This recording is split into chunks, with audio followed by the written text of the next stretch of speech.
Please join us in the Miro board. I hope that the link I've provided you lands you in the same place that you can see on the screen.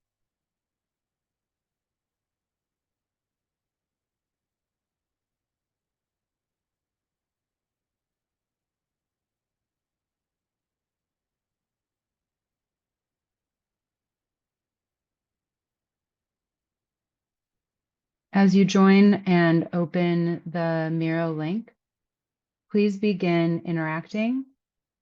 As you are comfortable, you can click on any of these post-its and zoom very far in to respond to the prompt.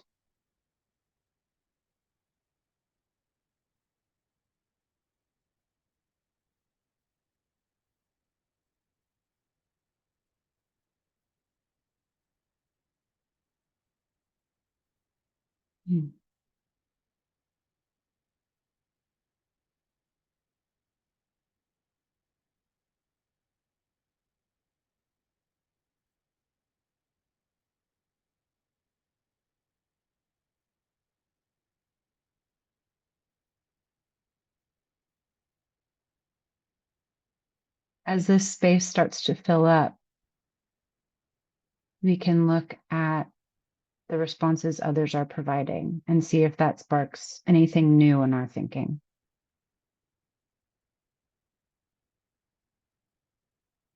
Welcome to those who are just joining us. Please use the link in the chat to open the Miro board and begin interacting as you are comfortable.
Based on these responses, I have the feeling that some were able to watch the lecture.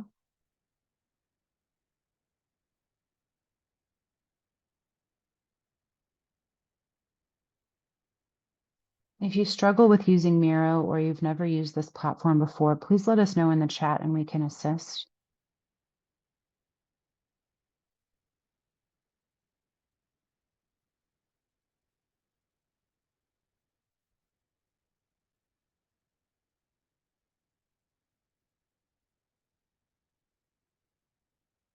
If you've already provided an answer, take a tour around the other answers and see if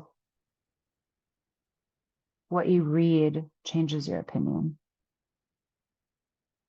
or matures your point of view.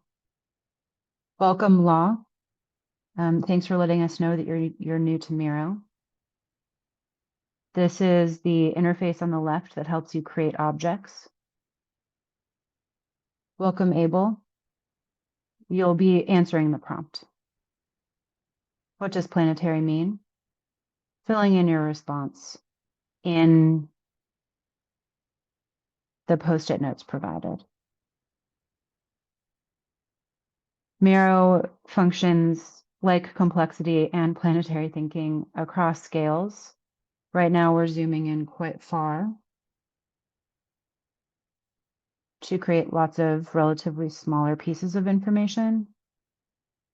but the scale also allows us to see each piece of information quite close up. If you're on a trackpad, you pinch and zoom, or excuse me, pinch to zoom in and out. If you're on a mouse, then you use a scroll button.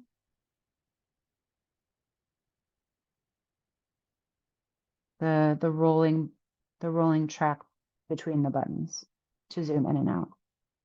We're working with Post-its here. If you'd like to create a new one, you can use this template or select from this menu here. Alternatively, you can use a box of type.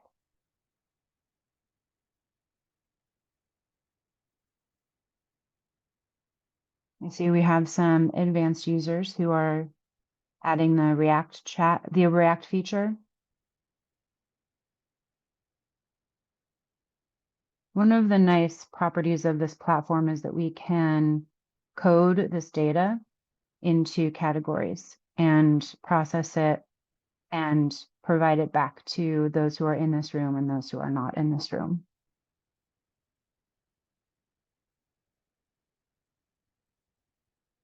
I'm glad to see that people are playing with the features. This whole space is open for you to mark up as you wish. There's nothing you can do to damage the space. So please feel free to make marks of whatever sort you feel inspired to make.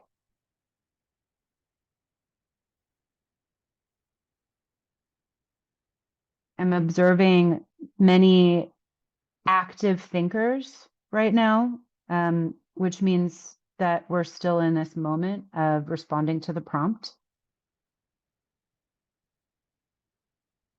When that starts to slow down, we'll begin transitioning to the next moment.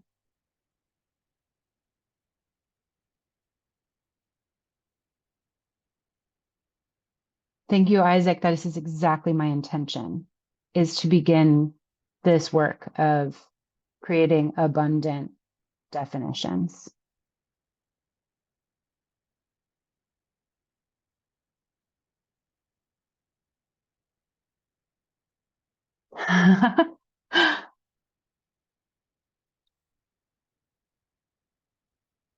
The author of this stand has noticed some formal properties of the work that I'm providing. You can see the image source is provided below. This is a section of a photograph of a piece of a geological sample that was captured in the nature lab at the Rhode Island School of Design, where I have recently worked.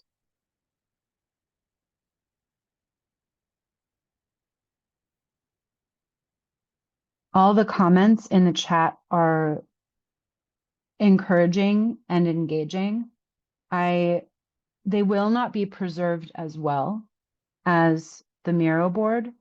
So for matters of interaction, I encourage you to use the chat, but for thoughts, analysis, ponderances, please do save those on the Miro board.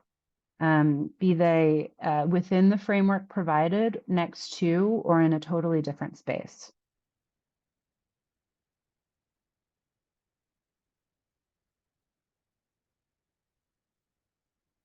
I may change the size or scale of the work that you do.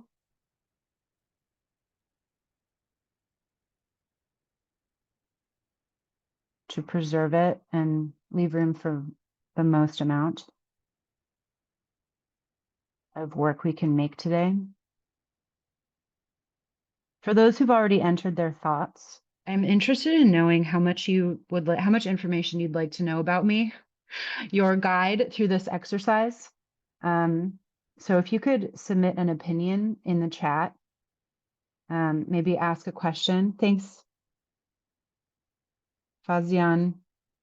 You'd like to know something? If you could tell me what you'd like to know, I can provide you with that information about me. For those who've already entered their thoughts in response to the planetary prompt, checking the definition or meaningfulness of this word. Thank you. You can enter your response to the confidence check. How confident are you that you'd know something planetary if you saw it? Oh, cool. Yeah. Look at these gorgeous prompts. I long to know all of the answers from all the people in the room. We have practical prompts, prompts about what what is evocative, environmental. Yeah. Unfortunately, I do not speak language other than English. I live in an empire that prevents me from developing these skills.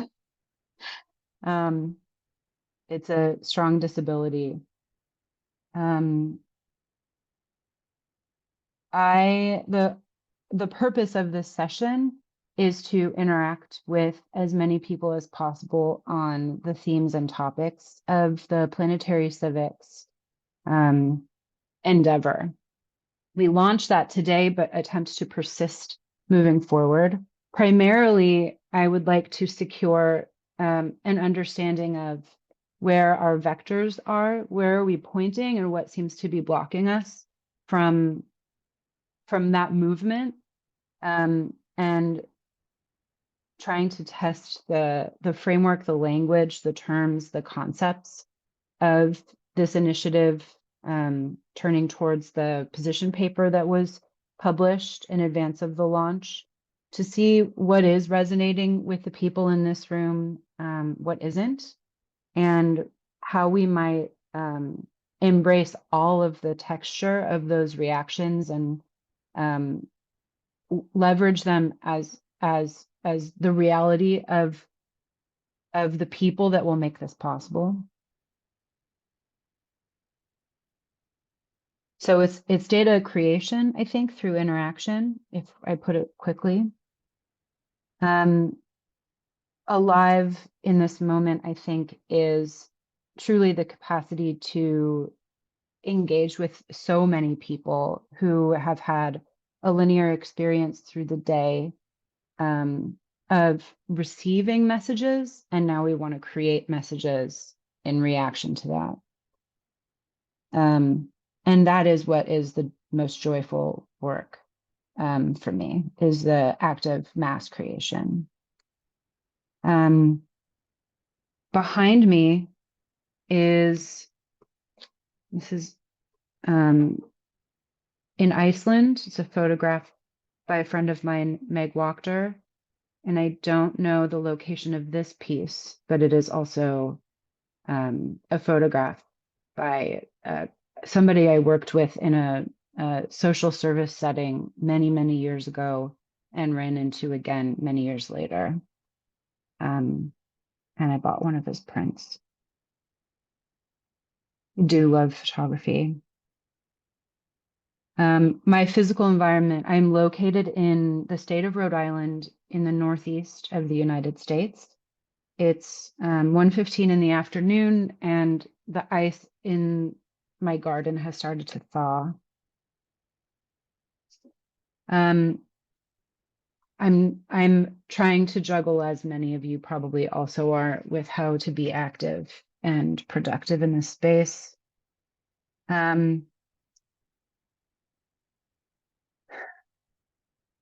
Right.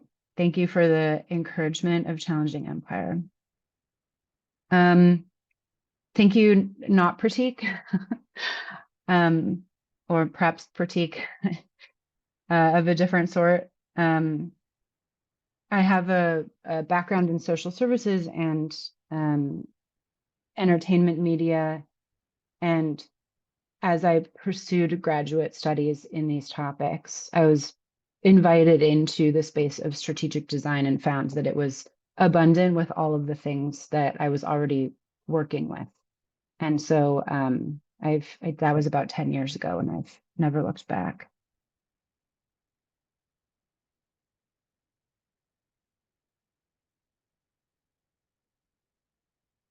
Thank you, Isaac.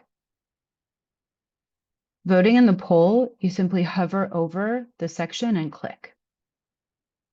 Yep. Thank you, Martin. I'm still seeing interaction with the prompt. I would like to maximize the time that we spend on this so that we get as many voices as possible. I will say, I will say that we will have a chance to answer this again. Out of respect for people who have been here and waiting, I would like to push forward.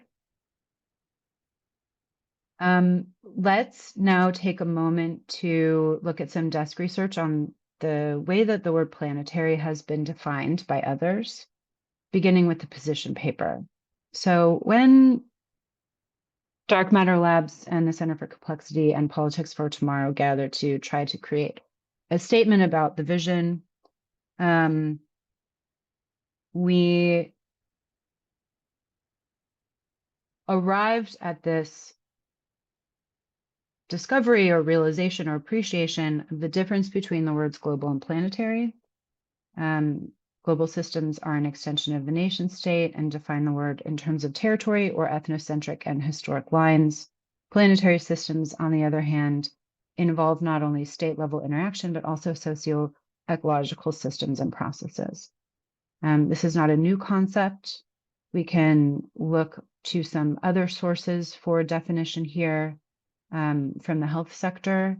They've been working on this topic since the 60s,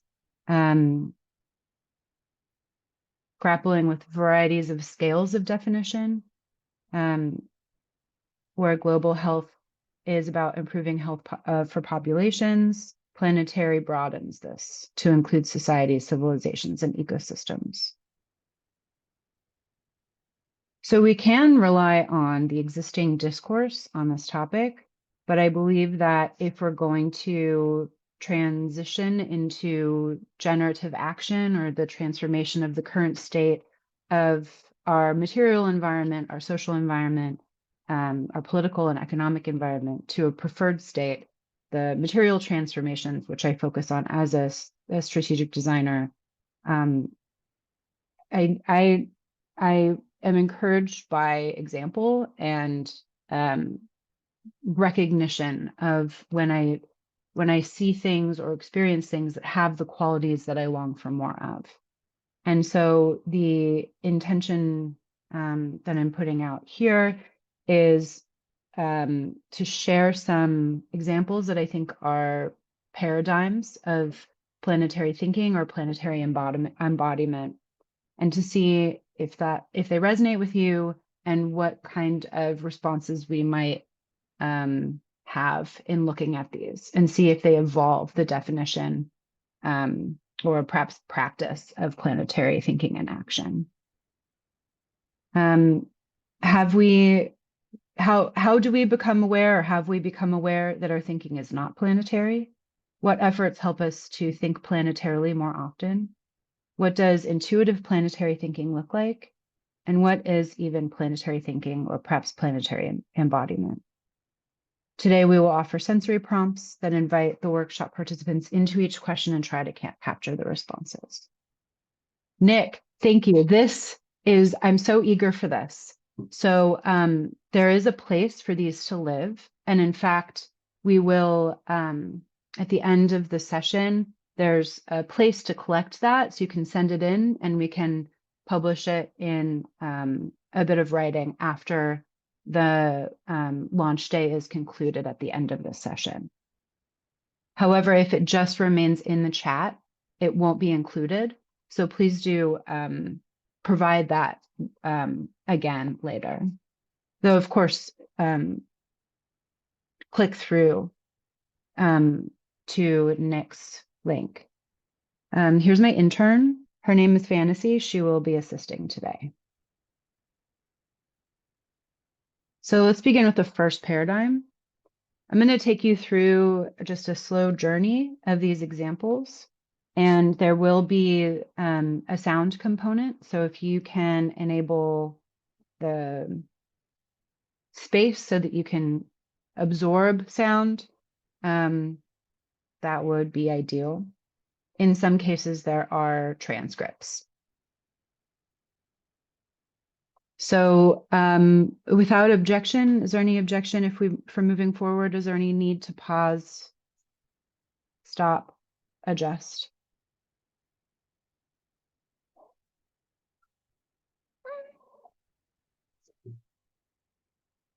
When I said she was assisting, I meant not in any useful way, just by being around. So thank you. Let's go for it. So once there was a rock, there was one specific rock. It looks like this. Oh, excuse me. Thank you. It's true. It looks like this. I've outlined it so you can see it better. This is where the rock lives. The Hoh rainforest.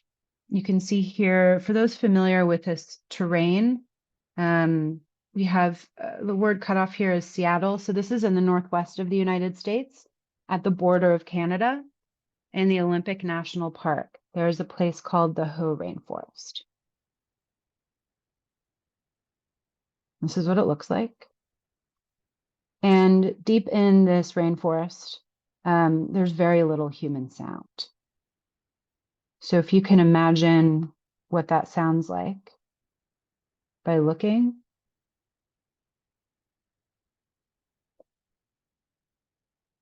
we can also experience what that sound actually sounds like.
If you'd like the link, you can go to this. Oh, this is the hyperlink. So you click on the box and open here. If you're looking for the link to the Miro board, it's provided now in the chat. Thank you for asking.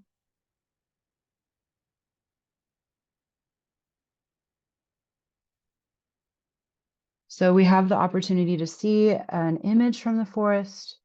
We had a chance to hear. We'll repeat this, but if you take a moment to ask, what did you notice? What felt important about what you heard?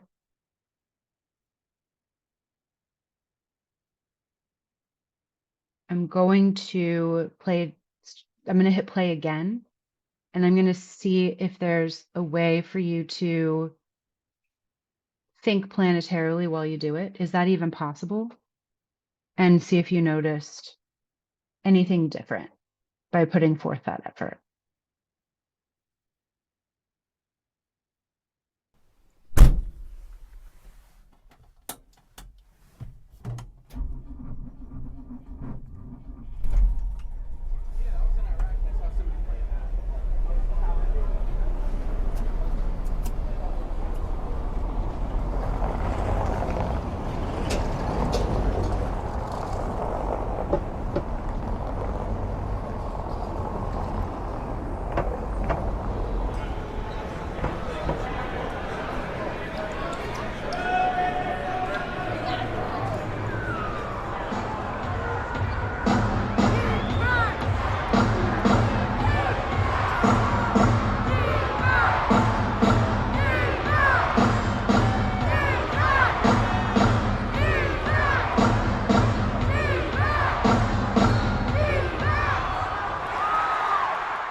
So you'll notice that we really left the forest in the next moment, which is the area around the forest itself. So the title of the recording was Northwestern United States. You can see that it's quite proximate to a city here. You can start to imagine the path of travel for water-based vehicles, air-based vehicles, and ground-based vehicles, and the influence that the sound, the way that influences the sound in this place deep within the Olympic National Park.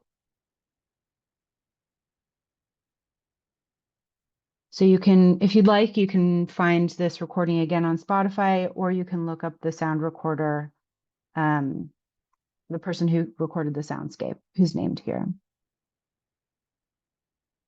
So you are now embedded in what Gordon Hempton thinks of as soundscapes. Excuse me, I'm trying to make that disappear. And perhaps inspired in similar directions as the project that the rock represents. So the sound recordists tried to preserve the non-human sounds of this area by labeling this rock that we saw when we began this exercise 1 square inch of silence. And so you can see the scale of the rock itself as being within it silent. And if we attempt to preserve the quietness of that rock, how does that influence the outcome? How does that influence the behavior of sound creation around it?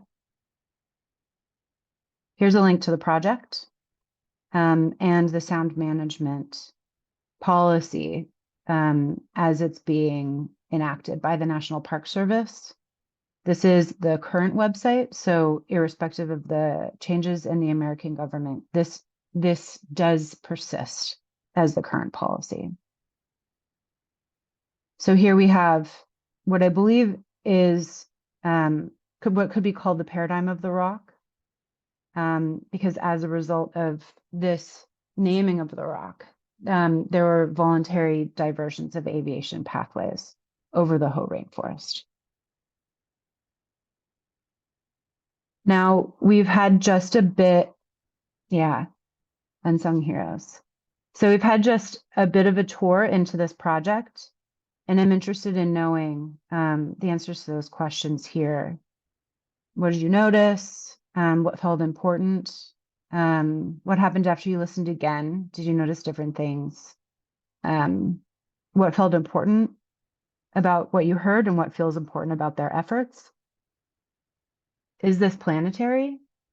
How does this make the planetary feel more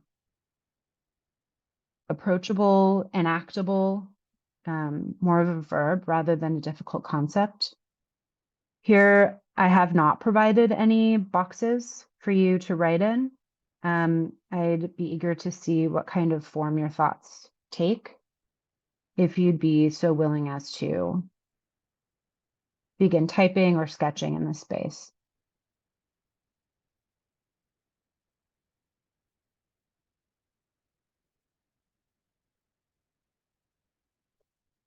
I'll start to paste some of the comments from the chat into this, but they won't be attributed to you.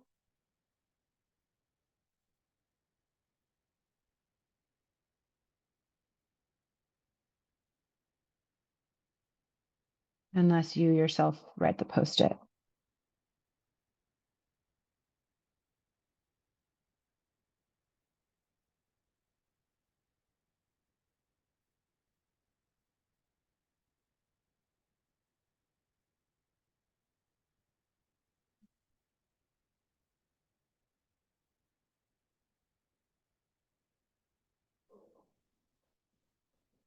Yes, I will provide a link to where we are right now.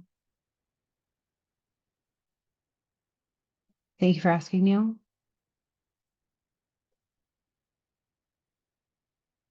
Lovely.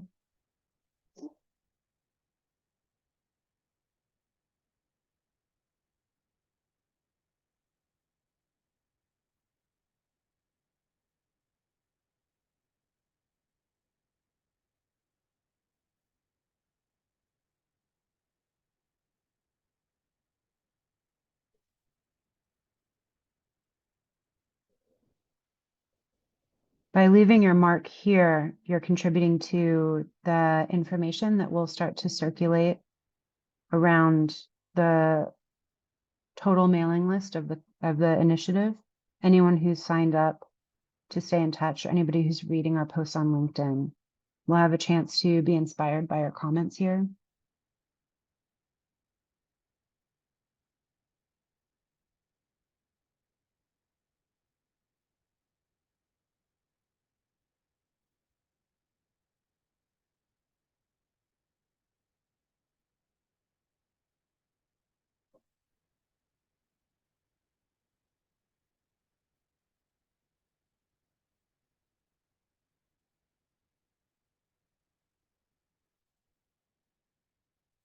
We have 2 more paradigms to cover, and then we can ask ourselves again the definition of the term planetary.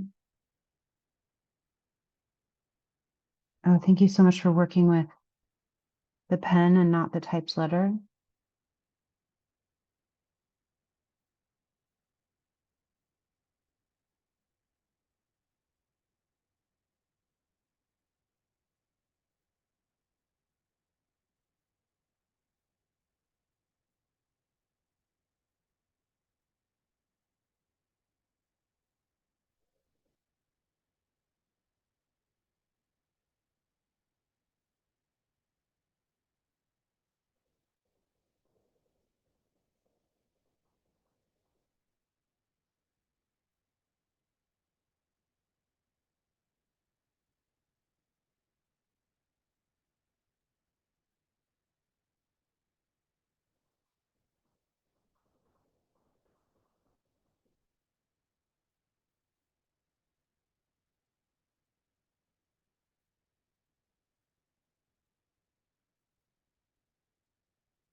Welcome. I'll post the Miro link again.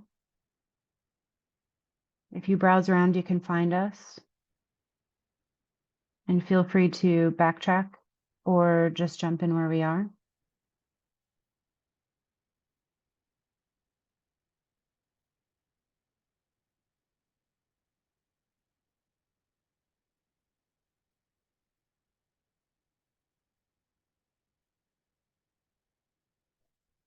You can start here or follow us.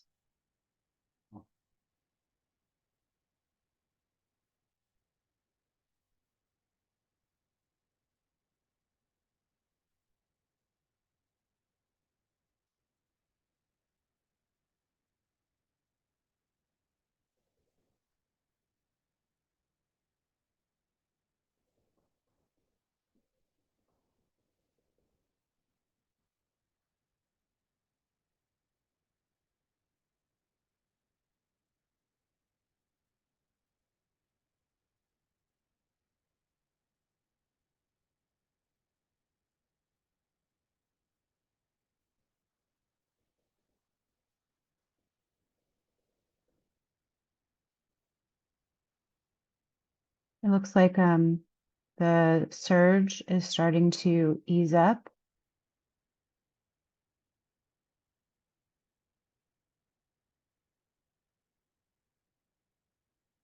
This board will be open if you feel like you haven't had a chance to exhaust your thinking.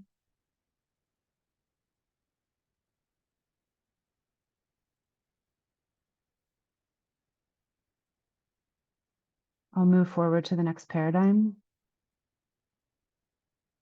unless there's any objection.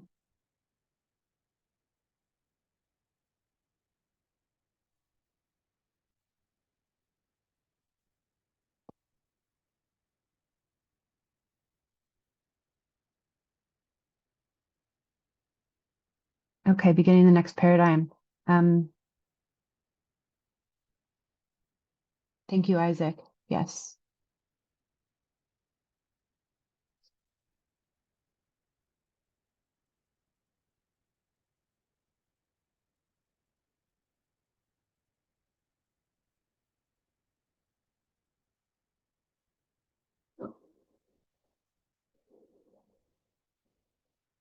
I'll try to preserve as many comments from the chat as possible in the Miro board. So there's another project that started with a hole in the ground. The installation was created by an artist. We're thinking of this as an act of sculpture. That hole was surrounded by words. The words read, "The soil and the airspace extending above it shall not be part of any nation and shall not be subject to any entity's subjugation." The hole was three-dimensional. It stretched from the edge of outer space to deep in the ground. This is the artist's rendering of his sculpture. That the whole is in fact a creation of invisible space of freedom. This is a monument to the free speech movement at the University of California, Berkeley. There is an episode in the podcast 99% Invisible about this project, and we can hear from the creator of the project and the thinking behind it now.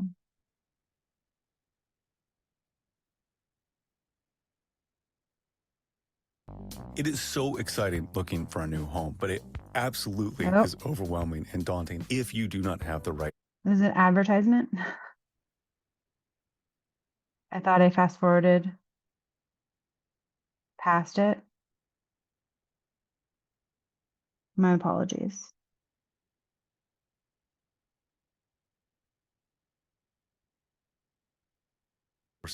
Parents and parents I'm assuming that it goes to the top of the minute. test scores to. Yeah, there you go. In a time where people can't buy houses, let's talk about buying them. Offer a detailed look at. Maybe it goes to the 30 seconds. Let's see. When I hit this, it doesn't go because I think I'm sharing my screen. Yeah, and the negative space could be the opposite view. Davis, a globally ranked university working to solve the world's most pressing problems in food, energy, health, education, and the environment. Collaborate and innovate in California and around the globe to find transformational solutions. It's all part of the university's mission to promote.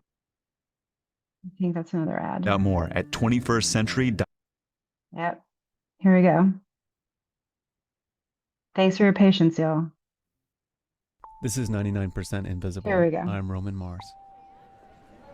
In the middle of Sproul Plaza on the campus of UC Berkeley is a sculpture 60,000 feet tall. But don't feel bad if you've never noticed it before. I've had people, come and look for it specifically and not find it. That makes me think, well, maybe I should have made it a little bigger. Or maybe that's just the cost of making an invisible sculpture. I'm kind of setting myself up, aren't I? That's Mark Bressven Kempen. His invisible sculpture is known to most as the Free Speech Monument. It's called Column of Earth and Air. It's a 6-inch circle of soil and the column of air above it, extending all the way to the limit of U.S.-controlled airspace, hence the 60,000 feet. The column is marked by a 6-foot granite ring embedded flush into the concrete of the plaza. The inscription of the outer edge reads, "This soil and the airspace extending above it shall not be part of any nation and shall not be subject to any entity's jurisdiction." It's a sculpture that eschews the traditional materials of wood, clay, or metal and instead uses jurisdiction, laws, and politics as kind of material to work with. The Free Speech Monument has both subtlety and grandeur, and it's also just fun and thought-provoking, a new way to consider jurisdictional space. Usually spaces of jurisdiction you enter into. You cross into a country, you cross into a state, you move into somebody's private property. And I thought it would be interesting to kind of invert that and have a space that sort of moves through your body. And when you stand next to it today, 20 years after it was installed, you'd never suspect the drama that went on to get this granite circle placed in the ground on university property. I was kind of thrown into a little bit of a hornet's nest that I wasn't prepared for at all.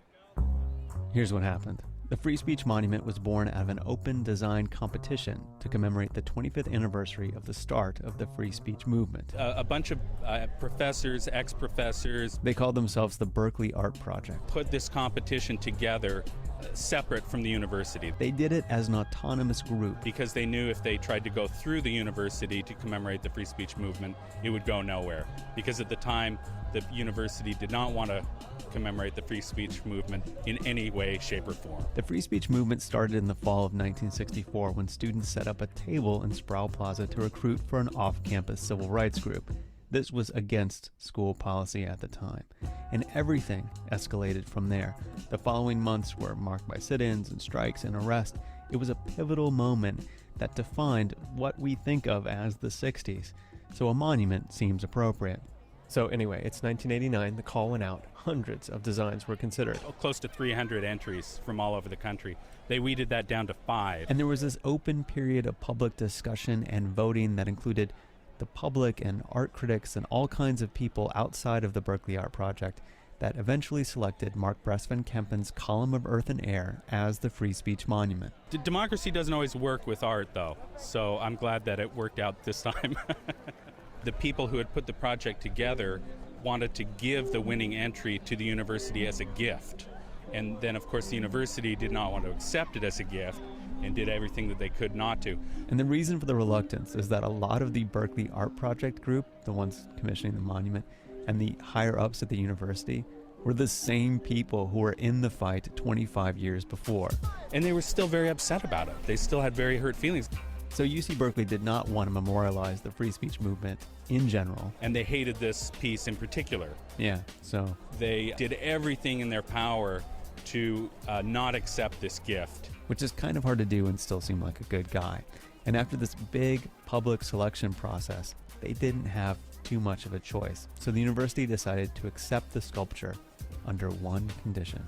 They said, okay, we'll accept this commemoration to free speech as long as the press release that goes out does not contain any reference to the free speech movement. That's right. The Free Speech Monument was censored.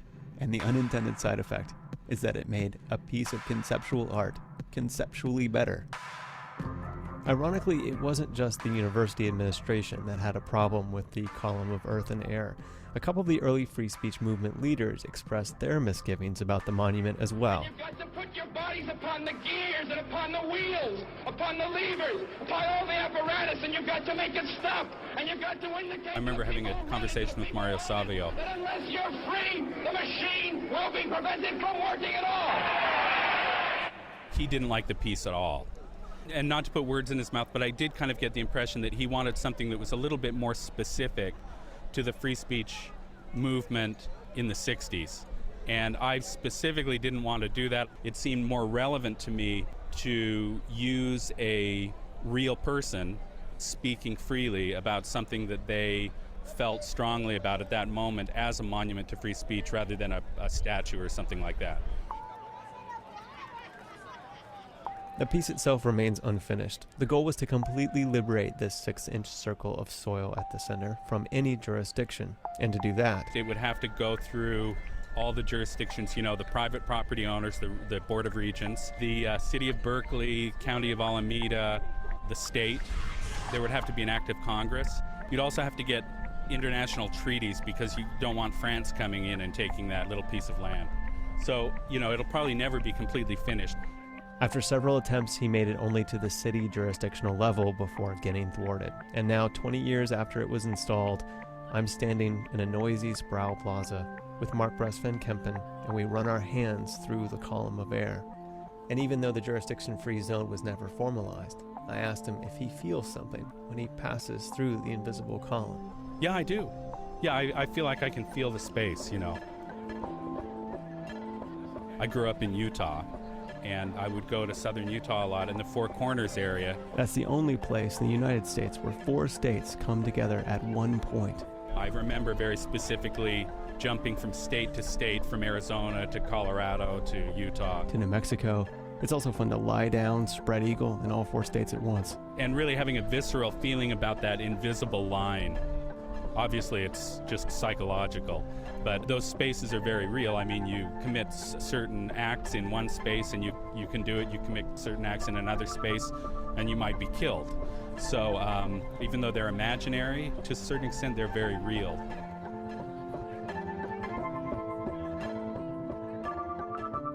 "99% Invisible" was produced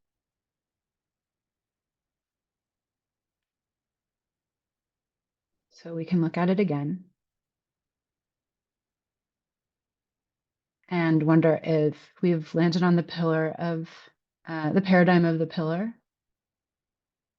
I failed to do this with the last paradigm, but I've provided one example of what I think sort of fits into a similar framework. This is the border of Mexico and the United States, and this is a border wall between it. It consists of many poles, and between those poles were placed these children's toys where you go up and down across the border.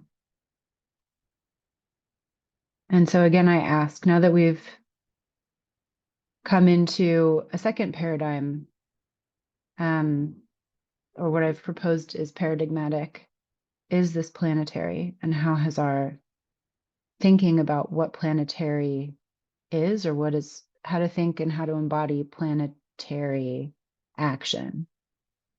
What did you notice about this project? What felt important?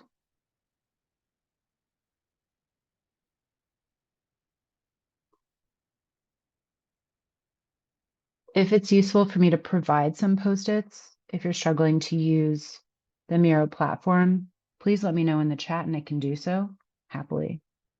Otherwise, feel free to make marks. Sure.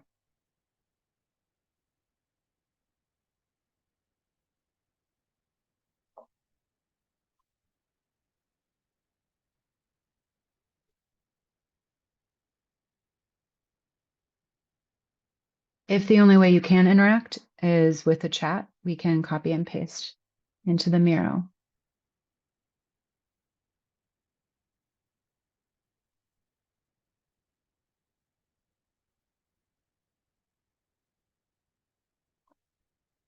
You may notice a theme of the West Coast of the United States. This is where I spent most of my life. So That's why the sample looks the way that it does.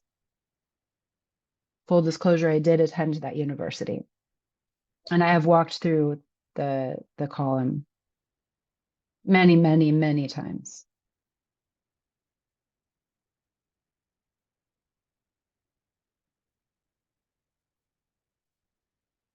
Oh, I see some very small post-its. Look at that.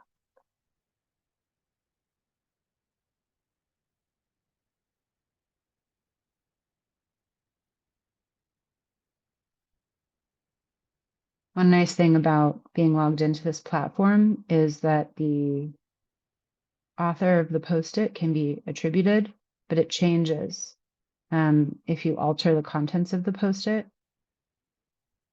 So for example, we can see here and here.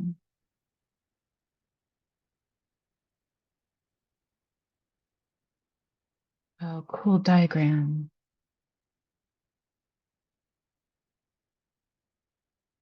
Neil, the scale of the Miro board as it works right now enables us to zoom in very much.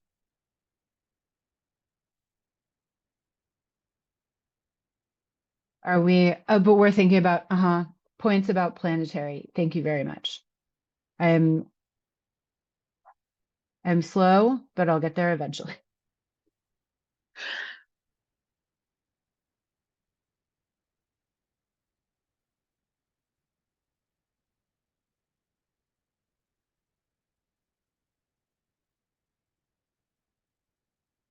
I'm noticing an evolution of interaction style. There's a little bit more freedom here to be loose. There's a lot of playing with scale, playing with the different tools.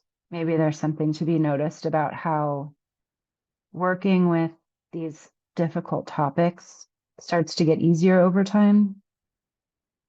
And as we become more familiar with our tools and feel like we have permission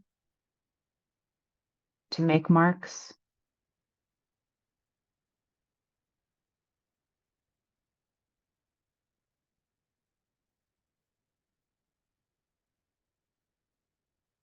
This board is going to be public, and you can, if you have the time to do so, definitely feel free to return to it. And then of course there will be a prompt to contact me with other thoughts.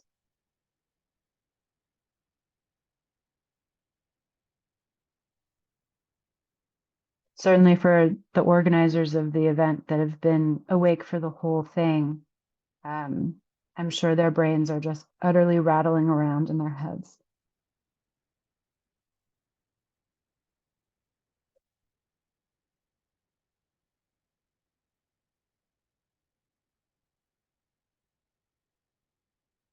We are past the midpoint of our time together. We have one more paradigm to look at and a repeat of our welcome question to see if there's any changes in our thinking.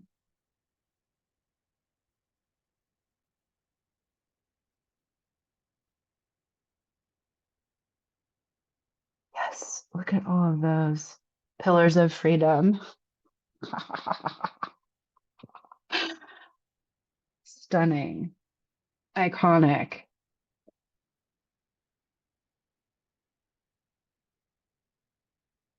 Or are they something else?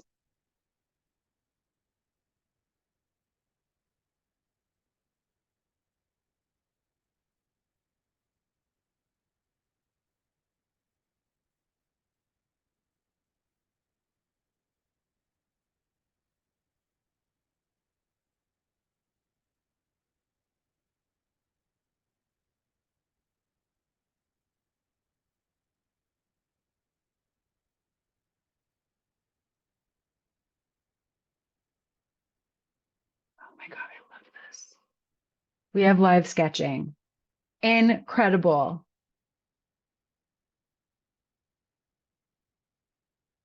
My hopes and dreams have come true.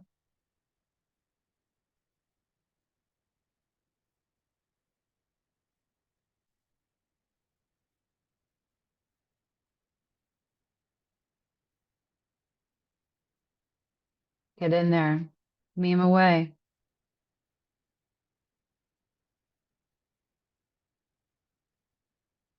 I mean, taking it back all the way to the original meaning.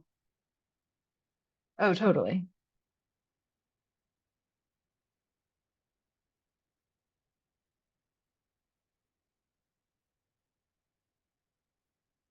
Taking it back all the way to the original meaning of the meme.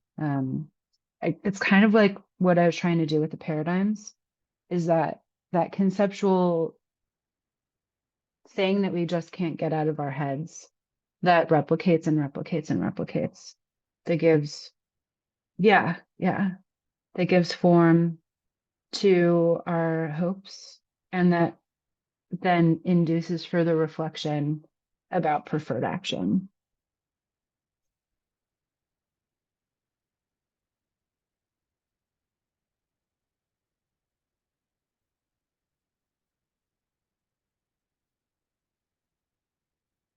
In order to welcome those, yeah, nice. In order to welcome those who've just joined us to the beginning of a new exercise, I will push forward. And this may give us the chance to wrap a bit early. Originally, this was only intended to be a 90-minute session, but we kept that tail open for microphones to come on and for us to just kind of hang out and decompress at the end of a long day. So we'll begin with the next paradigm I've curated for this session. Take a similar approach of the storytelling style. Once upon a time, there wasn't a container, and then there was.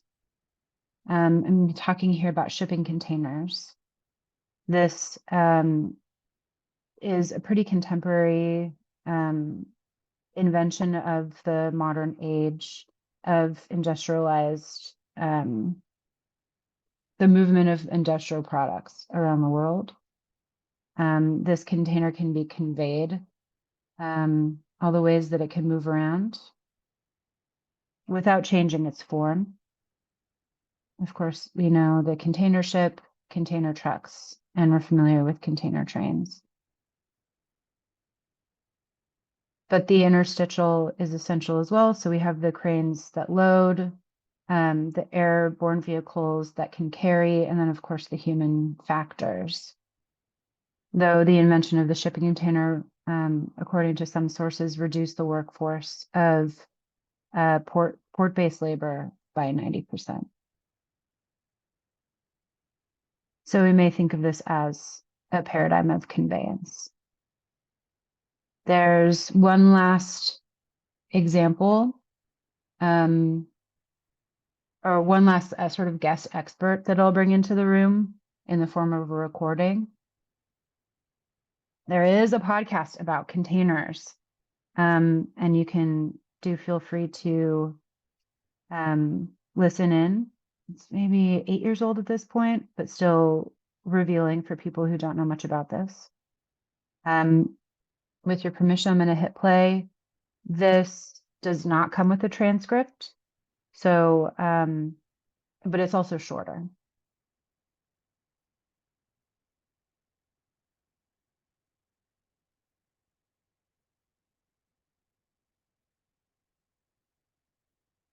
Okay.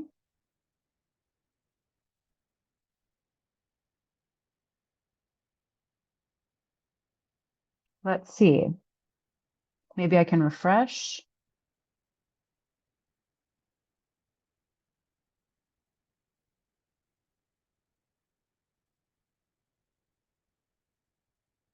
And on the development of container shipping, he wrote the book on it, The Box. And he notes that in 1965, President Lyndon Johnson had promised to expand the war in Vietnam, but had proven unable to do so.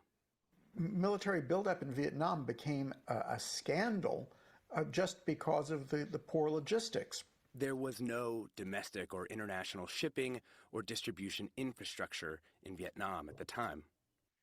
There were a few docks along the Saigon River, and that was pretty much it. And so this raised the question of how do you feed and equip an army in a place that has no facilities to transport cargo or to import cargo? Vessels from the United States would show up pretty much unscheduled in Saigon. They would offload their cargo onto the docks in Saigon, and it would sit there. So cargo was being shipped all the way around the world, and the military units in the field didn't even know that their supplies were in the country. Stuff was piling up on the piers, and Congress was getting fed up. And so the Defense Department started asking people in the shipping industry, how do we deal with this? What do we do? And Malcolm McLean, the founder of Sealand, the first container shipping line, said, I can fix your problem. So the government gave him a contract. But there was no container business across the Pacific, so McLean had to set up the whole system. And he had to set up ports on the U.S. Pacific coast, mainly Oakland, to send this cargo out. And this really contributed to Oakland's growth as a port. Oakland really became the major depot for outbound shipments of cargo during the Vietnam War. He actually had to build a port in Vietnam, Cam Ranh Bay, to handle this cargo. Some of the more notable innovations in solving the logistical problems in Vietnam have been in the field of containerization. Here we see a Sealand ship which by the peak of Sealand's business in Vietnam, which was roughly 1970-71, the Vietnam War probably accounted for close to half of Sealand's business. And what's really wild is that the Oakland side of the operation is still standing, if not still working. The cranes that loaded the cargo being sent to Cam Ranh Bay are right there in the outer harbor, which is the part of the port that's closest to the Bay Bridge. I wanted to see them, to stand under them. So Kyle Brunel, who manages cranes for the port, drove me out. If you're familiar with the Port of Oakland, you can see these cranes from pretty much anywhere on the land. And if you're familiar with the Star Wars series, the walking machines, that the inspiration for those particular machines were this row of cranes in the Port of Oakland. I love this idea, Isaac, of keeping it going. This is entirely the point. So what we have here is potentially a paradigm of conveyance. The containerization movement, which has spread into the digital space. If you're interested in learning more about containerization, you can search it, but you have to disambiguate between containerization in the material world, in the shipping industry and logistics industry, or the technological industry. And an example that I think also engages in the paradigm of conveyance is the mycelial network that allows for trees to exchange nutrients as they're the conveyors of information. I think the term hyperobject that's also in the position paper becomes a little bit more accessible when we start to think of these paradigms. So zooming back out, or asking again, planetary question mark. We've now arrived at the end of our third paradigm, but reflecting back, haven't made it a scale that we can see all at once. But we can see now the paradigm of the rock, the paradigm of the pillar, and the paradigm of conveyance.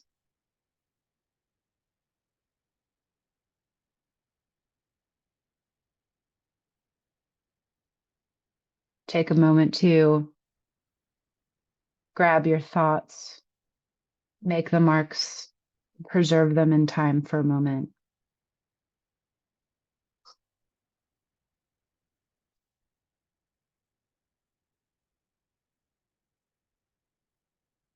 Use the chat if the Miro board is inaccessible, and I will provide the link.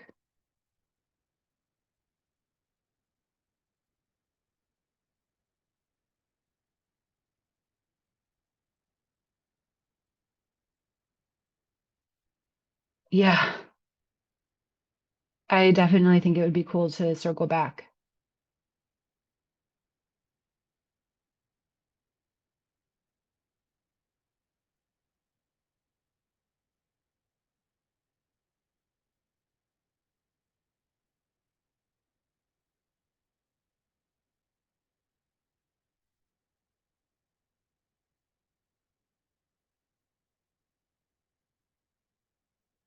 For those who feel that they have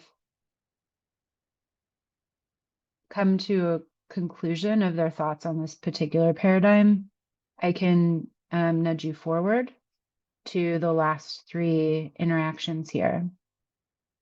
As we began, we can revisit the question of the meaning of planetary, a check again of your confidence, and to conclude, save my contact information. And if you email me with other examples that you think fit in these paradigms or provide new paradigms of the definition of planetary, do submit them to me in this email address with the subject line so I can sort them. And if you get them in by March 5th, then they can be included in the notes that we compile as a result of this experience that we've had here today that synthesizes a state of thinking on the topic of planetary and hopefully invites other people to get involved and start to take on the challenge of deep breath, working at the scale of the planet and the intricacies of the systemic complexity and scalar framing that it challenges us to take on.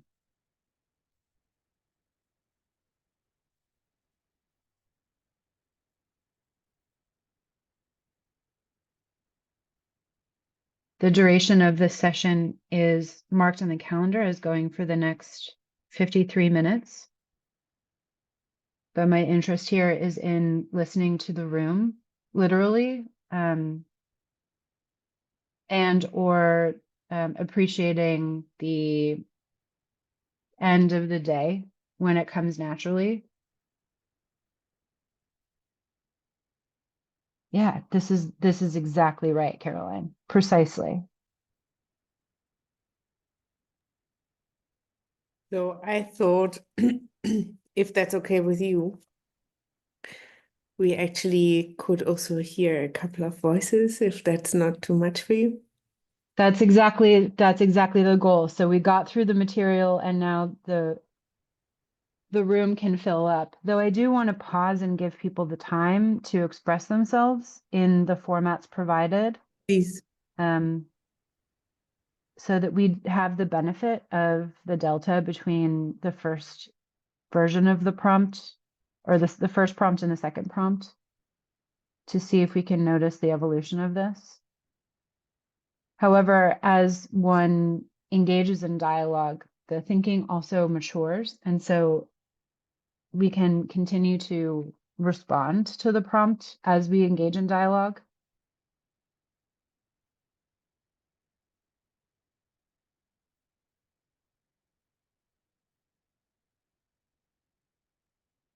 I think an inversion of the order from passive reception to active engagement makes a lot of sense. We did have a hard and fast limitation of the in-person session being in the academic location, the geographic location of so many of the organizers of this event and the material investment in the consortium that we're trying to create.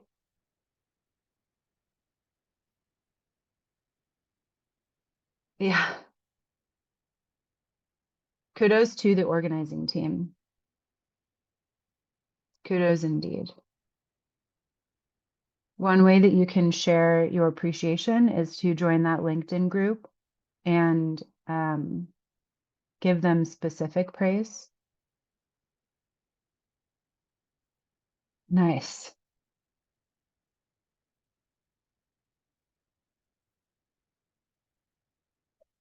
I'm personally very excited about the transition or the delta between the confidence in the beginning of the session and the confidence at the end of the session. So don't sleep on this one.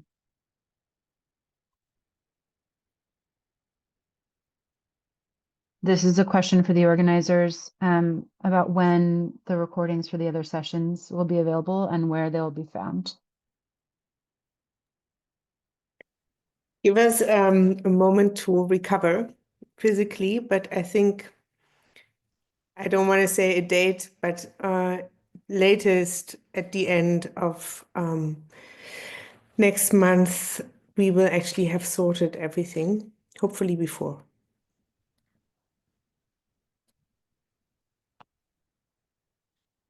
Yeah, we will. Thank you.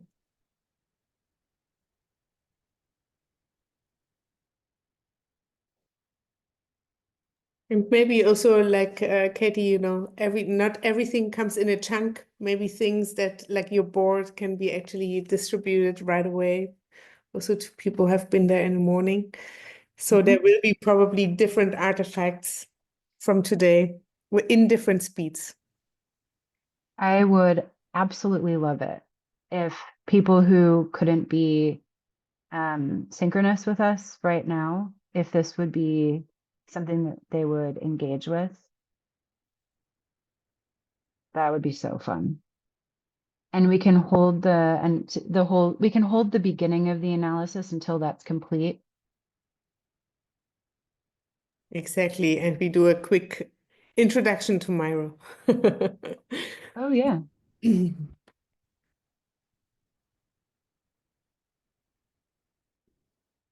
Yeah, contextualize makes a lot of sense.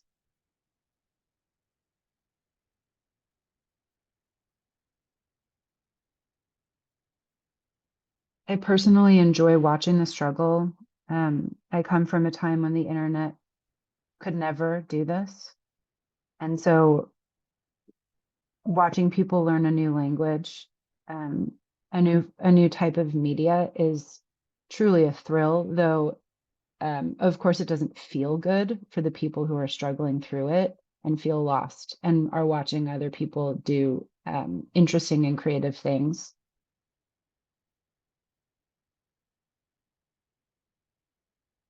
Meg, we love this question. This had to do with the way that people registered for the event. I've never seen it before.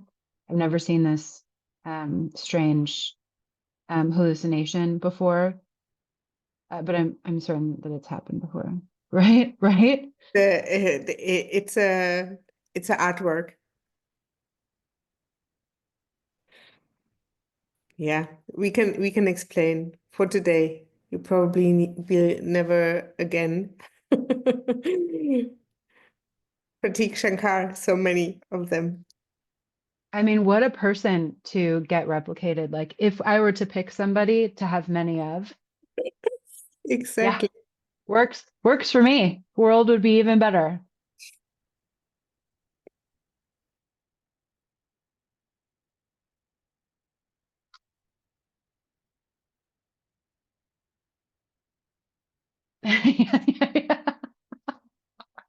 Oh, one of my favorites. Yeah. Yeah. Critique is a vector.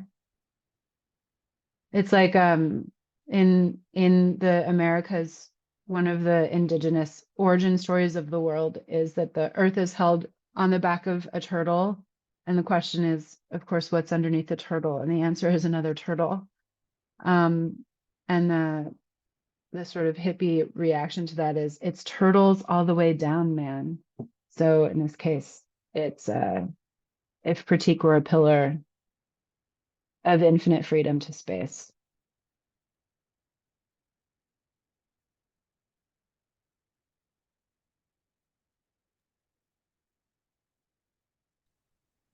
I see there's a slowing of interaction. Pratik's all the way down, exactly. There's a slowing of interaction on the board, and I think it's probably easier to just talk it out. So may we invite those who wish to communicate verbally or in speaking. How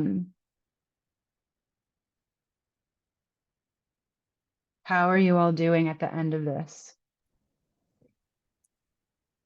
If you like, we can see each other if you stop share the screen, and then Oh, for sure.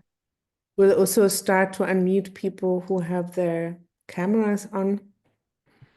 The mute function is now up to it's at the choice of the people in the room, so you can choose to unmute yourself.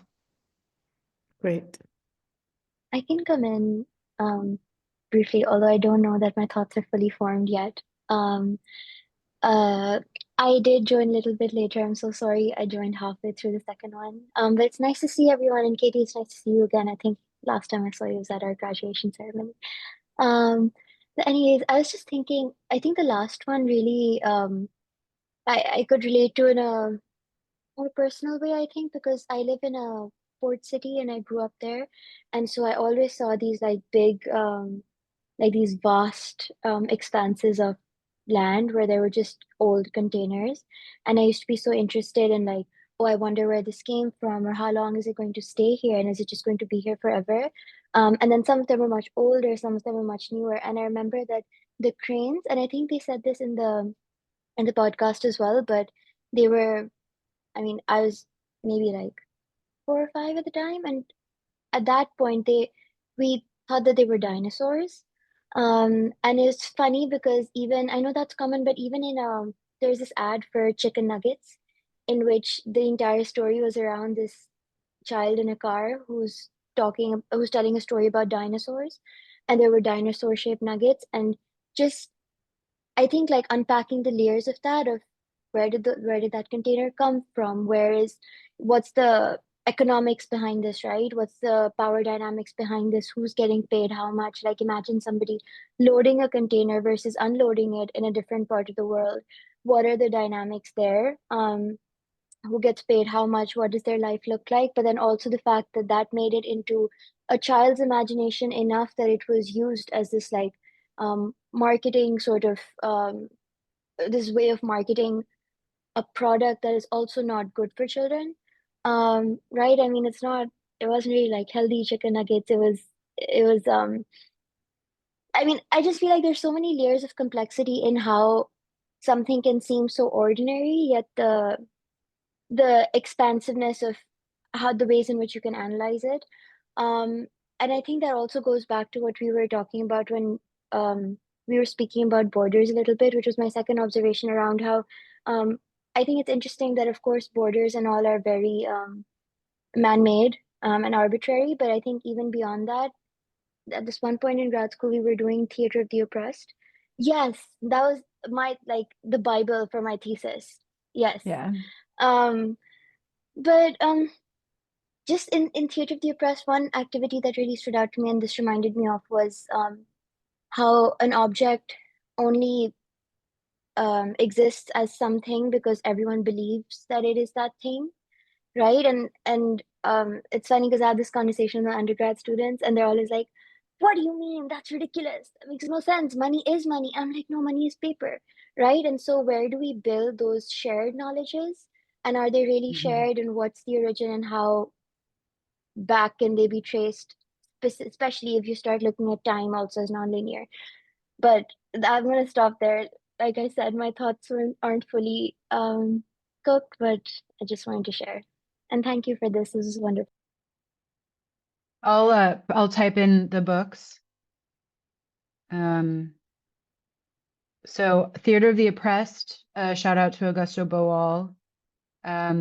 Also the Money is Just Paper, that Yuval Harari wrote in Sapiens about myth. So if you're interested in that, the creation of the profound meaning around objects is totally covered there. And then I'll put the link to the 2 Escobar texts in the chat. The reason why it felt relevant to pull off of a desk in that moment is the deep intricacies of the ontology of objects, their beingness, as having reverberating effects on the human experience and also materials. So even I always use the example of the table, like the table as an object also now holds space in our minds as a metaphor for interactions. Let's sit down at the table. Let's table that. And so the contemporary patterns or themes in design are very much attempting to grapple with all of this.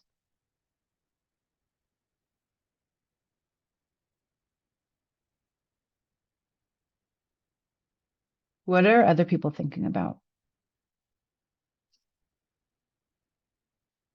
Thinking about the planetary. We never talked about civics.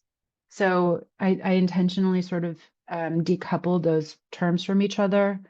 Is there an appetite for reintroducing that, or are we still sort of captivated by the question of planetary, or something else others are thinking about? I think Faizan had his hand up. Oh yeah. Just speak up. Oh, I just mentioned in my comments. I had a quick comment. Yeah, read it out. Sessions like these potentially provide activation energy for the action within our respective domains. But the main point is the post-consolidation efforts, which matter more within the right frame of time. Mm-hmm. What do you suggest? How do we consolidate the momentum from these sessions properly without losing the steam? Yeah. I promise to synthesize what's here using the qualitative and quantitative data analysis methods that I know, and circulate it back out to the media platforms that we have access to, and then invite further interaction with the Miro board by providing the link to the Miro board. And I promise to offer sessions like this if the community is interested in doing so, with themes that I can offer or curate, or with requests that come from the community to build interactive modules that resemble preferred things, or that I can take responsibility for that. This is my small contribution, is the creation of facilitated exercises. And so we do have that circular path, though how it lands in the slower work is outside the scope of my capacity in this area of expertise. And there's other promises that are being made to the community by hosting this event and following up, which I'll turn to Caroline and others to respond. Yeah, I mean, what we definitely can say, we will provide all of the material that has been produced today in one form or another. And as I said before, like, I can't make any promises today about the timeline. But in addition to that, there is the LinkedIn group, and also we presented there will be a 10 times 100 sequence. So we will definitely invite you to meet us in 100 days in one format or another. And also would love to, find a way of creating these synergies that we have been talking about today. But as Tobin said, in our session, in the third one, it will take time. We will take effort.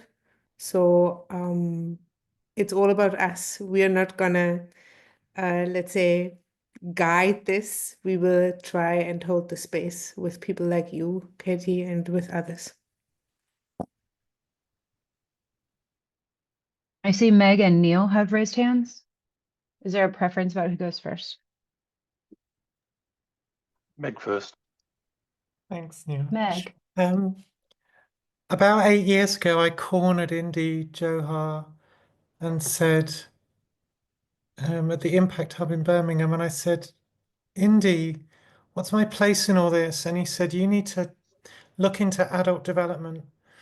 like, you know, he did his Gandalf thing of like knowing, just like he was ready with the answer. And since then, I've fallen down a hole of looking at, for an 8-year rabbit hole of looking at the way that adults can grow bigger and bigger lenses on complexity and mess.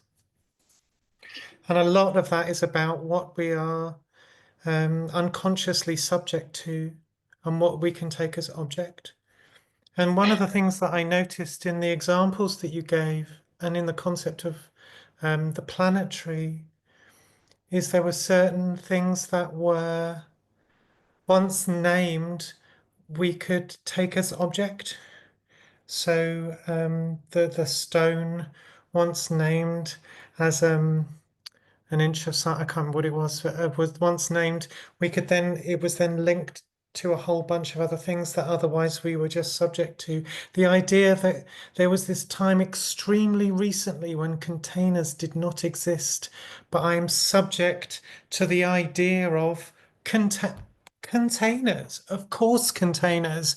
Oh crap, well, like those didn't, there was a time, not like we're not talking tables. Yes, there was a time before tables, but that was quite a long time ago.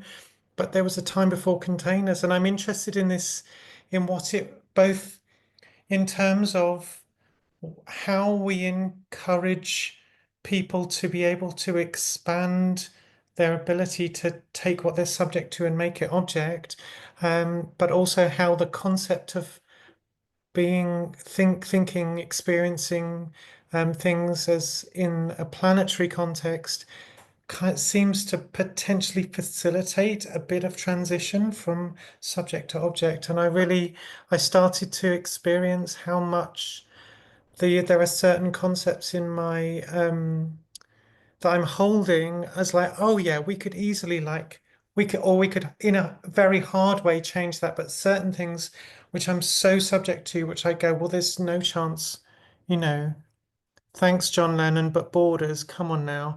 But that how much everything is a concept and how part of this process might be supporting people in their journey to take what they're subject to and make it object. Meet people where they are and take small steps forward. Thanks.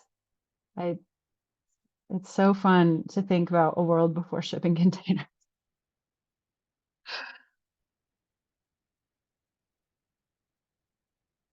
Neil. I think you were next. Thanks, Katie, and thanks, everybody. I've just dropped a comment in to prompt me to remind me of the elements that I was going to try and weave together in the context of the planetary context and containers and the fact that we're all floating around in space on one big container. And so we're trapped on this container. But flip that around now and say, if we were in space, how would we come together?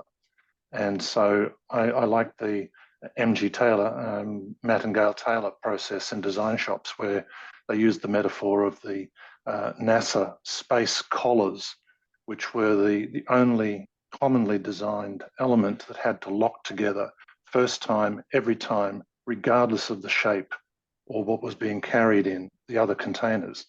And so the trustworthiness that's required in the design criteria is also linked to planetary civics. So regardless of our shape, regardless of what we're carrying, how can we trust the other to connect with us properly? The next question then becomes, what's inside the container? And can I trust when I open my airlock that it's not going to destroy me?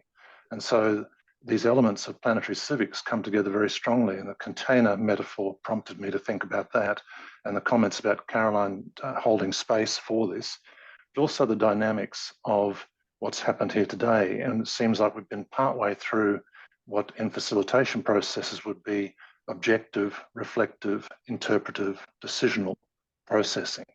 And so the objective element is to present, this is the fact, or this is what you're looking at, this is the reality. The reflective is, and so what does that mean to you? The interpretive, what does that mean to us? Think of it more deeply. And the decisional was where Katie was just going, okay, what are we going to do next? Well, we've got this emergent space. Right?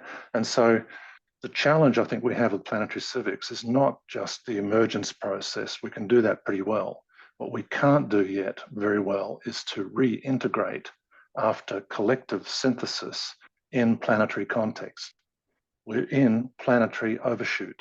We are in the ongoing, unstoppable process of planetary collapse. Sorry, I shouldn't say it like that. Social ecological systems collapse. The planet will continue with or without us floating through space.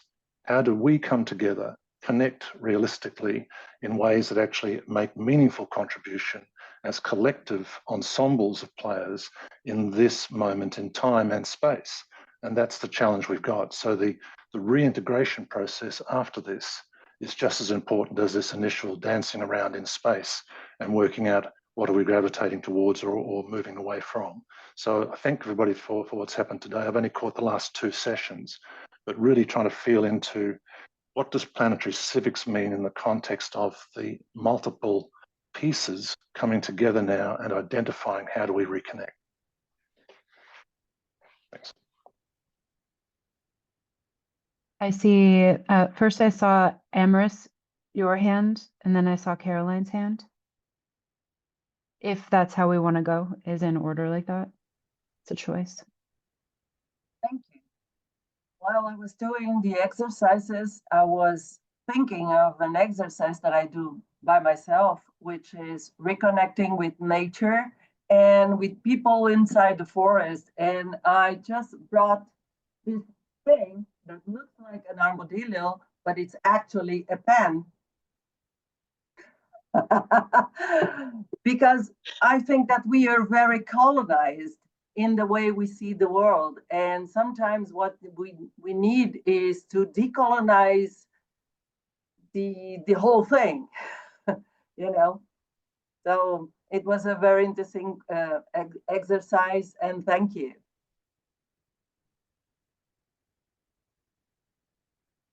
Yeah, and I think here, Amaris, but also Neil, I think here comes in the civics, because the civics for me is a space that is constrained in one way or another, and that also needs to be reimagined in its constraint, or, you know, as then Indy would say, in its ennoblement. But I feel that there is actually the work that each of us can engage with in understanding how do we, first of all, and Katie, you helped us to do that in a beautiful way, differentiate what is what are our imaginaries, what are our ways of guiding this magical capacity to right, to imagine something. And on the other hand, how do we institutionalize these thoughts? And what I'm really sitting with is how can we still create a kind of resilience or a powerful, a different way of relating to, I don't even want to say power, but rather maybe strength, in order to withstand a kind of attempt of inducing trauma, inducing violence, inducing destruction, in a way that I think our current paradigms, also how we're coming together here, have a difficult time to withstand. So I'm really sitting with the civics, and maybe a next session could be on the civics, understanding where are we coming from, because it has been designed through exclusion and designed through othering. And what would the civics look like that is actually planetary and that is accepting this re-entanglement? Thank you. The title of the book that's been provided in the chat really does, it's a great example of that entanglement of like ancestral future. It's what a poetic phrase, at least in its English expression. I'm interested in what it's like in the language of the author and how that translates or doesn't translate. Translation, another favorite topic. I have so many writers, specifically coming from the poetry space, about the possibility of translation. Of course, we have all of Walter Benjamin's writing on this. And I love the untranslatable. Teresa Cha Dicté on the topic, so good.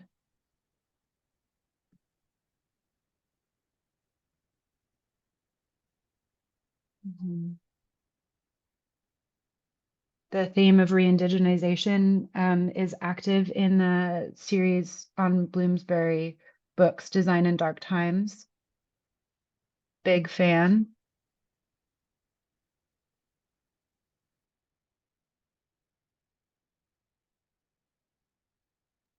We'll keep this room open for as long as people have energy. But this is not a requirement to hold out if you're done.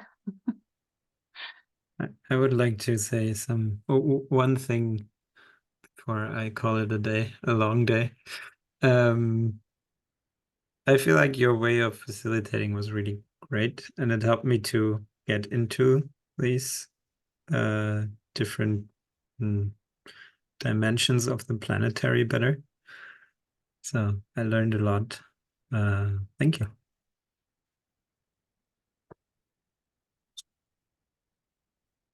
Caroline, Eduardo Sazowski is a professor of mine, and those of us who've attended that program, I'm such a fan, and I'm so proud of that work. I would not be who I am today without their guidance.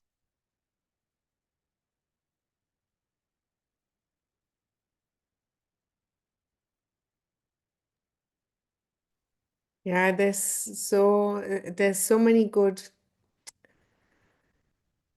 roots and soil and mycelium around us. And the question is, what kind of plants do we allow us to become?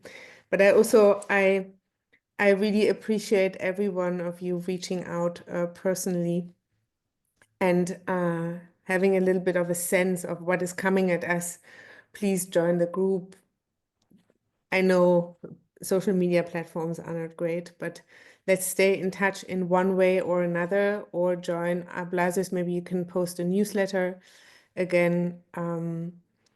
And we try to make space for movement. And I think it needs people like all of you here, also holding a space for people that you can reach. And thank you for being with us here throughout the day. And Katie, really, a hand from Nick. We do. I'm eager to hear. Over to Nick. Thank you, everybody. And thank you, Katie, for facilitating so beautifully. This has really helped me with a personal, spiritual, psychological process that I've been going through. A feeling of inadequacy, a feeling of not being enough, and a feeling, and I'm noticing it a lot in a lot of people around me, particularly young people, with a huge amount of distress and turmoil and physical and psychological and mental symptoms as a result of this sense of impending collapse. And yes, it's not planetary collapse, it's human, political, social reimagining.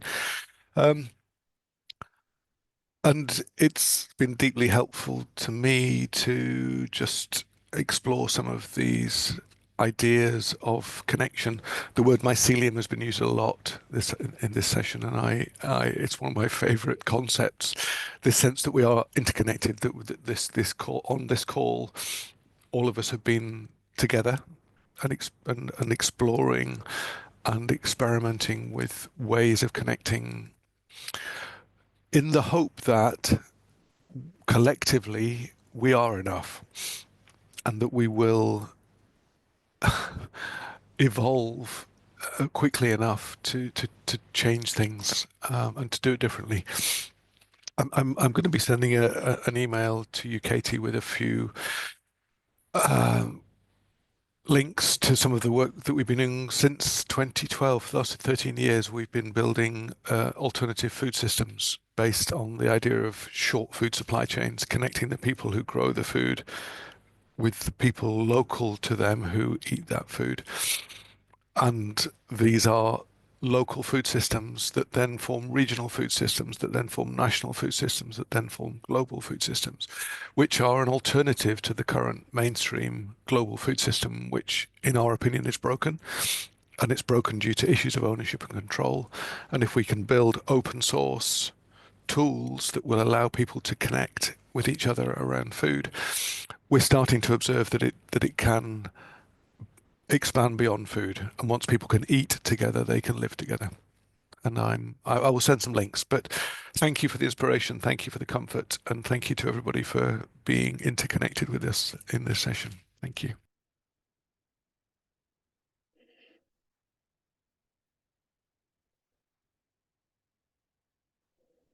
Food system work is one of the most accessible ways into the planetary as a scalar frame, from the micro to the macro and all the mesos in between. And we have such a part of that, I think, is because we have such a strong subjective, like confident relationship with food, and it's so heterogeneous. And if we can manage that, that ontological and reflexive translation across totally complete worlds, one person's food practice is utterly full and rich and complete, and yet entire and still in the same environment, but it's utterly different. And to be able to find ways of passing through those differences through literally like the exchange of materials that we then consume is like, it's the gateway drug, y'all. Like, get in on it. And it's sensory and somatic. Yeah. Can't get enough. I long to call you all by name. And I'm sorry that I can't, because your name's not Pratik. But thank you.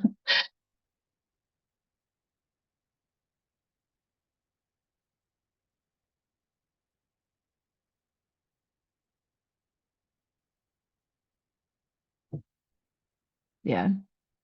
It is just food and it isn't just food. It's like Schrodinger's food. Or that Zen koan, like first there's a mountain, then there's no mountain, then there's a mountain again.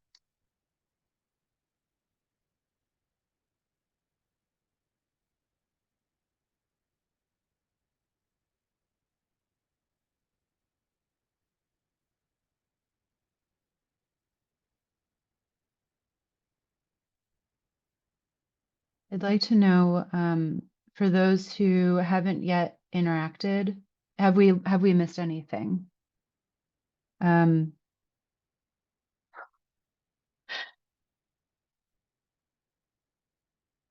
are the gaps in the thinking?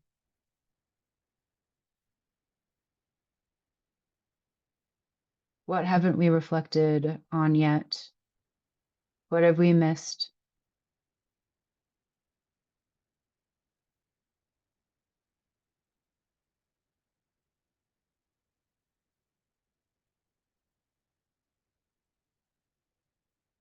There are, though I, in a place where these platforms work well, though I live in a place where these platforms that work well, I am encouraged to be reminded that it's not true for people in countries where these platforms don't work well. So by finding alternative forms of communication and alternative platforms that maximize our ability to be inclusive, if there's suggestions, Discord servers, whatever is sort of inside and across these walls. Form your own groups if this group isn't accessible, and we can find moments of translating across borders.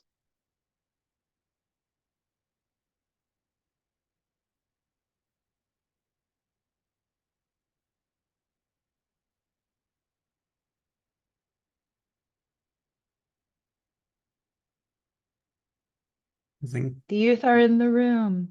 I think Pablo has his hand up. I Pablo. I don't know if you see the hands because they have been he has been on. They're at the opposite side of my screen from the chats, and so I failed to make the traversing. Pablo, how are you? Good. Thank you. Thank you for this session. It's been really beautiful and eye-opening, and I love working with Miro boards. I think they're fantastic, kind of live, real, liquid. So what got my energy going was kind of this prompt of what is missing. And I think that dialectically, if we see how the world, how the center of power has gravitated towards the east, from Rome to England, the British Empire, to New York, to San Francisco, to the decentralization of San Francisco, and now moving to China and this passing of the baton, where China seems to be the senior leader in a kind of planetarian, or let's say international, not planetarian, but maybe international protocol.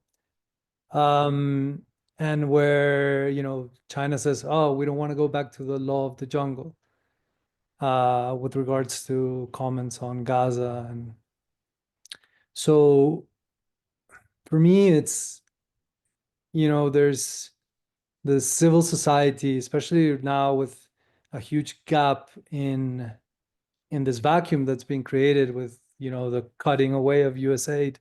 It's like there's a huge vacuum. Perhaps it's important in the dialectical terms of, for civil society to step up in a way where the nation state is perhaps secondary, and it's not a paradigm of nation, but a paradigm of planetarian values, the values of the internet. I think there's a lot of interesting work, philosophical work from kind of more right-wing thinkers like Balaji Srinivasan in The Network State, and kind of more statehood, digital pluralism of Audrey Tang in Taiwan and her work with pluralism. Because what I'm missing here is like the institutional capacity of civil service, of engaged citizens, of people that are concerned with the energy, the leadership, the intention to actually do something. Because I think that a lot of times we get caught up in really interesting words and concepts and how we're all part of this mycelium, and like, it's all wonderful in terms of expanding, but I do want a bit of, if this is the left, let's say, I want some doge in the left. I want some intention. I want some leadership that is like, okay, what's the thing? And South Africa is doing that very interestingly and taking that leadership, and now China is. But how are we coordinating? And the problem with, for example, the whole thing of the Gulf of America, the whole problem of languaging and our focus so much on language, is that now the right just says, oh, you can rename things however you want. Okay, well, I'm going to rename things however I want. And so then nothing means anything. But we need to go back or go back and forward to those values that are important. Eleanor Roosevelt, human rights, the creation of the UN, that initial post-World War era, without arriving to a third World War, of creating the institutional basis for that planetarian system that allows us to actually move the change and the needle. Because, and for me, from a very kind of realist perspective, it's like, do we need to like a decentralized, crowd-funded world army? If because at the end of the day, it is about power and about capability and about like the awesomeness of the American military is that they can deploy anywhere in the world, and they represent the values of plurality, of different cultures, and so there was a kind of moral mandate that was given tacitly after the Second World War to the US because of this. But dialectically, they've gone back into this realpolitik in which, okay, they want to be in an alliance with Russia and Saudi Arabia just because of oil prices. And okay, that's fine. We go back to realpolitik and might makes right. But where is the evolution of the consciousness? Because if we're all talking about the evolution of consciousness, of connecting more deeply, of caring, of where is that institutional capability there if the UN is completely obsolete? So for me, this is like a very kind of realist perspective in kind of trying to find where can we find the institutions to either remantle, destroy, recreate, rebuild, regroup. Where are the centers of powers that are going to hold some kind of semblance of goodwill, of justice, of human rights, of international law in a planetarian scenario, to actually hold accountable those that now just have might makes right. So for me, that's kind of what's flowing. Can I ask what you're already doing that is in this vein, like from your daily practice to anything you're doing with your work or your community? How is your micro interaction planetary or not planetary enough? Is there anything that you could point to that might be in that direction that you're already doing? Me personally, I'm not. Yes. And I'm the first that falls to do this. I've worked very much in the community, working with indigenous peoples here in Colombia, working with resignifying the coca leaf. I work reforesting the Moors in Colombia. I work with water. And I work in design, kind of work in different projects with artists. So for me, my work is more kind of the regenerative agriculture, kind of, that space. But I've always had this political side to me. I studied politics in the UK in the university, and I see it, and I see it as an observer, and in this this forum of planetary civics, I really care about this idea of being planetarian more than a national identity, more than this idea of people that are illegal. How can you be illegal? Like, there's certain civic, and so for me it's like, but really the question is, I don't know. Like, I really don't know what are the institutions that need to be kind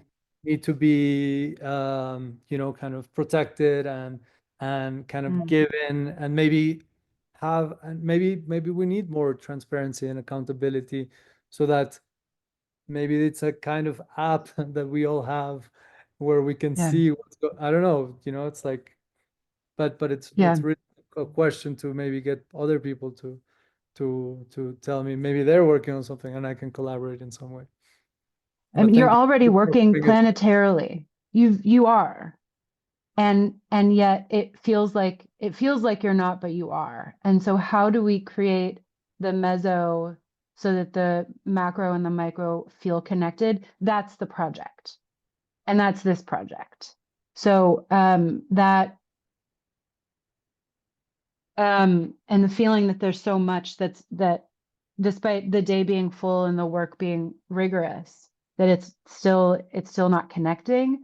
I think that's why this exists. But I also, as a design strategist, I am suspicious of filling that too quickly and like deviating to the killer app. And so but I think starting with awareness of like how is your work planetary and where does it strive to be more planetary? For me to know that of you and for you to know that of me and for us to know that of each other, probably the form of that mesostructure starts to become more evident, particularly for designerly folks. But I think I wouldn't know what to make without that awareness. Does that make sense? Yeah. I mean, I already have a sense that this space is already kind of an emergent, just Zooms. Like I'm always in different Zooms and forums and different groups and different, like the Design Science Studio and, like different collectives of people that are talking about certain things. And there's always synergies there that are really interesting. And it feels like some kind of new type of forum that is emergent in a kind of public quote unquote space in the internet domain. So I think maybe that's kind of some kind of emergent property of just tossing ideas and finding. But yeah. And taking designerly action to give form to the thought as quickly as possible, to go from the mind to the mouth to the hand, and then to reflect again, and to be able to do that at the scale of, me and my civic work in this small place of Providence, Rhode Island, for you to be in, a temporally, vertically aligned space so different from Australia, but the capacity for us to be planetary together is just, it's right there. I think we have to just reach out and grab it. And that's what this day is all about. Caroline, if you're the one to say whether or not you think that's true, that today is the opportunity to start to reach out and grab it. Yeah, I just want to say it resonates a lot what you just said, and I think this is the civics part for me again. I want to bring it back. It's the civics, and it's about it's a question about how do we get involved in decision making at different scale, but also I think for me, because we work mainly with public institutions, that's our work at Politics for Tomorrow. We have been founding a festival. Tim was there on creative bureaucracy about 8 years ago. And it's an international movement of innovation labs in the public sector, in political environments, that has turned into, we call it bureaucratic activism last year. And what we see in the US right now, how people organize against DOGE internally, is an effort. And my question is more, Pablo, like also the work we are already doing, how can we know each other better to understand that not all of us have to do everything, but we coordinate our efforts better in knowing that everyone here in the meeting is focusing on one leverage point, and we can actually pass the baton and say, okay, I know I need a break right now, but somebody else can actually take over, and also get out of the, let's say, ego incentives that there are in our systems to, be in a place and also then hold this place. I think this is one thing, but then also understanding to build something new. The options that we have right now are more constrained, but we heard Amalo this afternoon and also know within these constraints, there are possibilities that we haven't looked at in the past decades. Because we had a certain expectation of how things are or how things should go. And I think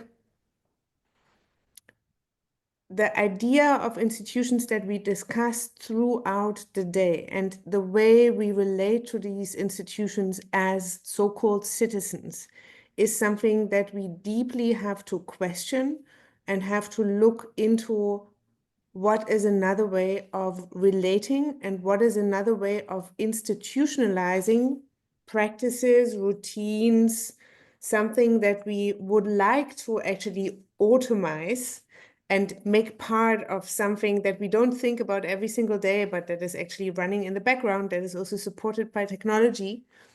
And these are the deep thoughts that we need to have with all of the intended and unintended consequences. And still, you know, I go back to the very morning. I don't know who's seen it of you, but Rosie Braidotti starts with the planet and its kind of captured, privatized network of technology that no one of us has actually a say in. So we're living in an idea of the planetary within a kind of decision and technological architecture that is captured by very, very few people. And still, here's the space that we have to expand. And I think that is interesting to understand. Institutions have been made, institutions have been brought up, built down, changed, and the question is, what kind of institutions would you like to see emerging, and how are you actually engaging in building these institutions?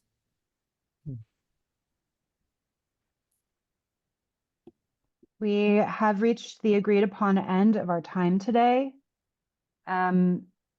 And to honor that as a boundary of our commitment to this endeavor and allow us to move on to all the other commitments we've made, we'll call a formal end to not just this session, but the day that launches the Planetary Civics Initiative into the world. What a tremendous feat. What effort has been put into this. For those who aren't here, who are probably sleeping, hopefully sleeping, their labor is great, and so we can honor them in their absence. You have my email address for contributions to the synthesis of this activity, and the recordings will be made public. I hope that you have received the feedback form. If not, I don't know how to provide it to the people who have been in this room. I have a link on Slack that I would have to gather. Perhaps it can be sent via email. It but will there be will. sent by email. Don't worry about anything like that. Just like, Okay. you know, plan But smoothly. the opportunity for you to provide feedback on this session will be made for those who've asked for it. In 1 week's time, I will cut off the receiving of messages to be included in the synthesis of this session, but we will go back through the record and look at all of the ideas for future sessions. I had a lovely time. This was easy to put together because this is a format I work in often. So I'm very motivated to do it again. This was beautiful, Katie. Thank you. It's a real honor to get to know you in this way. Likewise. Have a terrific next moment in your lives, and I hope I get to experience you in the world somehow again. And here's to thinking and embodying planetarily. So might it be. Thank you. Bye-bye. Oh. Thank you. Thanks, everyone. It's been wonderful. Yeah. Thank you. Gracias.